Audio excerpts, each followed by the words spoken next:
رسول اللہ صلی اللہ علیہ وسلم نے فرمایا، کسی غریب کو صدقہ دینا صرف صدقہ ہے، اور کسی رشتہ دار کو دینا دو چیزیں ہیں، ایک صدقہ اور دوسرا صلح رحمی۔ سبحان اللہ، اللہ اکبر۔ حضرت علی رضی اللہ تعالیٰ عنہ کا قول ہے، جس سے محبت کی جائے اس سے مقابلہ نہیں کیا جاتا ہے۔ کسی کو پا لینا محبت نہیں، بلکہ کسی کے دل میں جگہ بنا لینا محبت ہے۔ ایسے لوگوں کو سب سے پہلے چھوڑ دو جو تمہیں اپنے تعلق کا محتاج سمجھتے ہیں۔ کبھی کبھی انسان نہ ٹوٹتا ہے نہ بکھرتا ہے، بس ہار جاتا ہے، کبھی خود سے، کبھی اپنوں سے، کبھی قسمت سے، تو کبھی لوگوں کے بدلتے ہوئے انداز سے۔ خاندانی لوگ آسانیاں اور گھٹیا لوگ پریشانیاں تقسیم کرتے ہیں۔ تکلیف دینے کے بعد جتائی گئی محبت اور نظر انداز کرنے کے بعد دی گئی اہمیت کوئی معنی نہیں رکھتی۔ ہم کسی سے محبت کر تو سکتے ہیں، مگر زبردستی کسی کو خود سے محبت کروا نہیں سکتے۔ رشتے کمزور ہونے کی سب سے بڑی وجہ یہ ہے کہ ہم نبھاتے کم اور آزماتے زیادہ ہیں۔ دشمن کو تحفہ دینے کے لیے سب سے بہترین چیز معافی ہے۔ بغاوت ہمیشہ اصول پسند اور ایماندار لوگ کرتے ہیں، چلاک لوگ چمچہ گیری اور چاپلوسی کرتے ہیں۔ اپنے اخلاق اور کردار کو ہمیشہ عمدہ رکھو، کیونکہ اس سے خون اور خاندان کی پہچان ہوتی ہے۔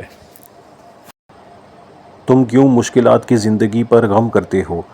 کیا تمہیں علم نہیں کہ خدا اپنے پسندیدہ لوگوں کو آزماتا ہے؟ کچھ لوگ اور کچھ واقعات انسان کو اتنا خاموش بنا دیتے ہیں کہ ضروری بات کرنے کو بھی دل نہیں کرتا۔ کچھ لوگ ہمارے پاس تسلی دینے نہیں آتے، بلکہ تسلی کرنے آتے ہیں کہ ہم واقعی تکلیف میں ہیں۔ حسرتیں کچھ اور ہیں، التجا کچھ اور ہے، کون جی سکا ہے زندگی اپنی مرضی سے، دل چاہتا کچھ اور ہے اور ہوتا کچھ اور ہے۔ میں اپنی ہر تکلیف صرف اللہ کو بتاتا ہوں، کیونکہ ایک وہی تو ہے جس کی محبت میں کوئی تانا نہیں، کوئی بیزاری نہیں۔ وقت ایسا پرندہ ہے جو ایک بار اڑ جائے تو واپس نہیں آتا۔ وقت گزر جانے کے بعد اگر کسی کو کسی کی قدر آ جائے تو اسے قدر نہیں، افسوس کہتے ہیں۔ غصہ کیا ہے؟ غصہ وہ احساس ہے جو آپ کا منہ آپ کے دماغ سے زیادہ تیزی سے کام کرتا ہے۔ غصہ کچھ حل نہیں کرتا، یہ کچھ بھی نہیں بناتا، لیکن یہ سب کچھ تباہ کر سکتا ہے۔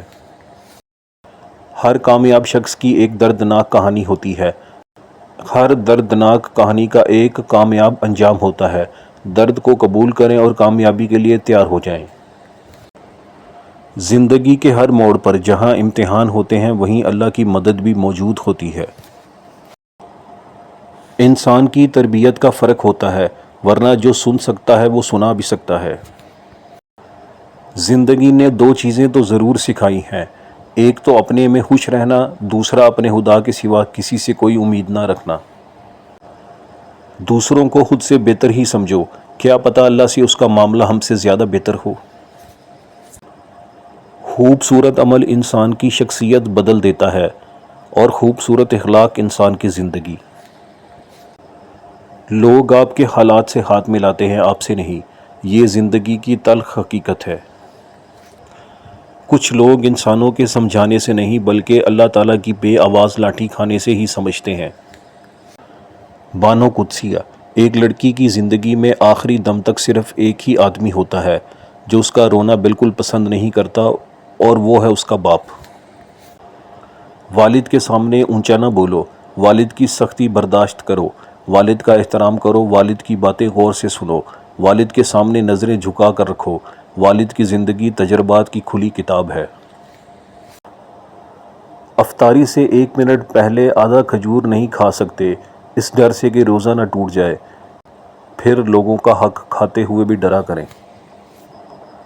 کسی کی جگہ لینا اور کمی پوری کرنا دو الگ الگ باتیں ہیں۔ جگہ لی جا سکتی ہے لیکن کمی پوری نہیں کی جا سکتی۔ کبھی کبھار حق پر ہونے کے باوجود خاموش رہنا پڑتا ہے، اس لیے نہیں کہ ہم ڈرتے ہیں، بلکہ اس لیے کہ رشتے بحث سے زیادہ پیارے ہوتے ہیں۔ ہم انسان بھی کتنے عجیب ہیں نا، مقابلہ اگر طاقتور سے ہو جائے تو فیصلہ اللہ پر چھوڑ دیتے ہیں، اور اگر مقابلہ کمزور سے ہو جائے تو خود ہی فیصلہ کر لیتے ہیں۔ قیامت آ سکتی ہے، آسمان نیچے آ سکتا ہے، زمین اوپر جا سکتی ہے، لیکن محمد صلی اللہ علیہ وسلم کے بعد نیا نبی نہیں آ سکتا، ہمارا ایمان ہے، بے شک اس میں کوئی شک نہیں۔ اللہ اکبر، سبحان اللہ۔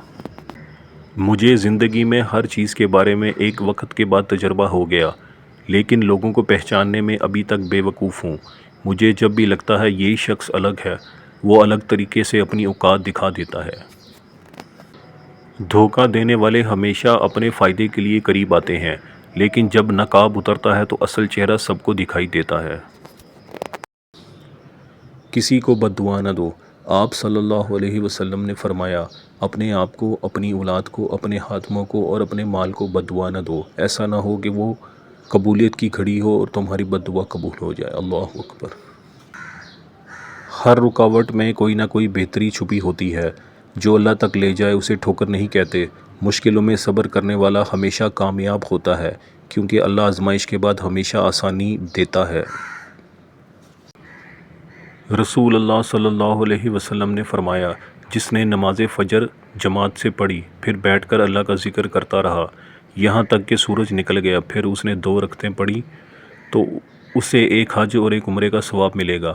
وہ کہتے ہیں کہ رسول اللہ صلی اللہ علیہ وسلم نے فرمایا، پورا یعنی حج و عمرے کا پورا ثواب ملے گا۔ سبحان اللہ، اللہ اکبر۔